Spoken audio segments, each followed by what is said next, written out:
Å oppleve det at mine foreldre ikke hadde kapasiteten til å ta vare på meg, det var litt rart.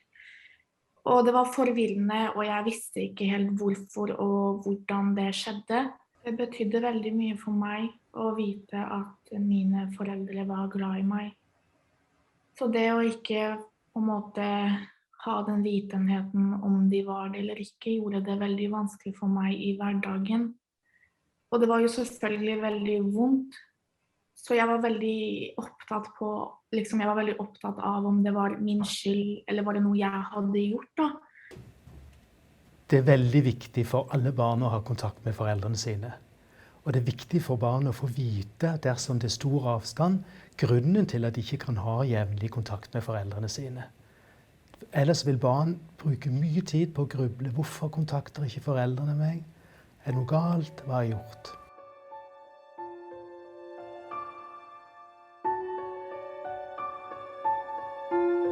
Det er mange foreldre som av ulike årsaker ikke kan ha vanlig kontakt med barna sine. Det er mange årsaker til dette. Det kan være skilte foreldre, rusproblematikk, psykisk sykdom, annen alvorlig sykdom, foreldre som sitter i fengsel, eller foreldre som bor langt unna. Og offentlig omsorg er selvfølgelig også en av grunnene til at kontakten ikke kan være som den skulle være mellom barn og foreldre. Og da kan det virke vanskelig å holde kontakt med barnet sitt.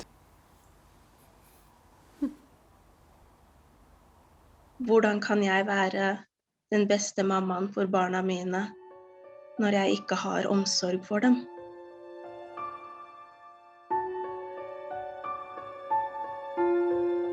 Den lille kontakten jeg hadde med mamma, det var en stor glede da. Det var godt å høre stemmen hennes og vite at hun fortsatt er der.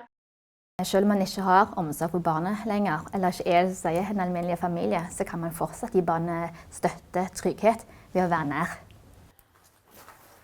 Heia! Hei! Hei! Ha det, jenta mi! Dette gjelder også hvis du er uenig i beslutningen om hvor barnet skal bo. Ha det! Jeg er veldig glad for at du trives her. At du er glad i fostermor Anne. Ja. Så det er veldig viktig å kunne samarbeide med den som har omsorg for barnet, selv om det kan være ganske vanskelig. Flott! Ha det godt da! Ha det! Samarbeid handler jo om å løse konflikter som oppstår, og aller mest skjerme barna fra disse konfliktene. Hallo! Hei. Hei, går det bra? Ja. Det beste er jo at du viser at du tenker på barnet ditt og er interessert, og at du er glad i det. Samtidig så er det også viktig at du prøver å ikke gi barnet bekymringer eller skyldsfølelse. Og generelt sett så er det dette foreldreskap handler om. Har du vært i stallen? Ja. Ja. Som forelder så må man prøve å vise barnet at man bryr seg, og gi barnet rom til å slå seg til ro der det er, selv om det er en ganske utfordrende balansegang. Hvis mamma ringer eller sms'er for mye, så føles det bare som mas. Jeg vil heller bo her, fordi det er lettere og roligere. Og når hun driver og maser så mye om at jeg skal komme hjem snart, så blir det bare mer og mer slitsomt, og jeg får ganske dårlig samvittighet for det.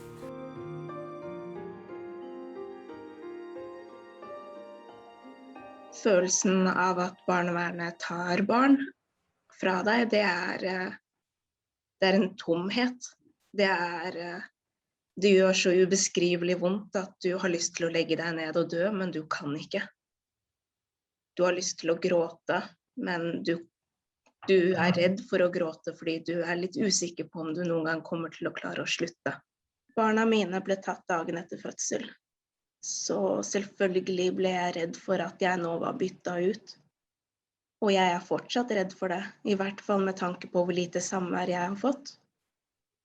Jeg krangler fortsatt med barnevernet om titelen min. Er jeg mamma? Er jeg mamma Amelia? Er jeg bare Amelia? Uansett hvor mye kjærlighet og oppmerksomhet og omsorg jeg fikk av alle andre som beredskapsmor, fostermor, broren min, så klarte ikke de å fylle det tomrommet jeg hadde etter å ha mine foreldre, da, min mamma, min pappa. Den følelsen du får da, når du får den kjærligheten av dine foreldre, det er noe unikt, og det er ikke noe du kan få andre steder. Ja, foreldre er foreldre uansett. selv om det har vært lite kontakt eller avvisning fra barnet sin side.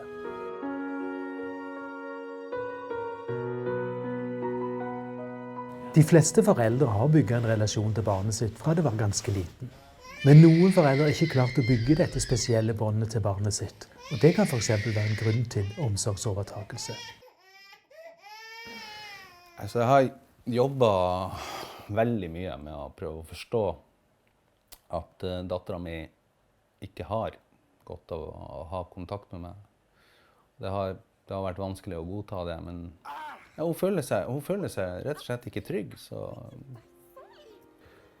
Men uansett, jeg er glad i datteren min, og håper at vi uansett kan greie å få til å ha et bra forhold en gang.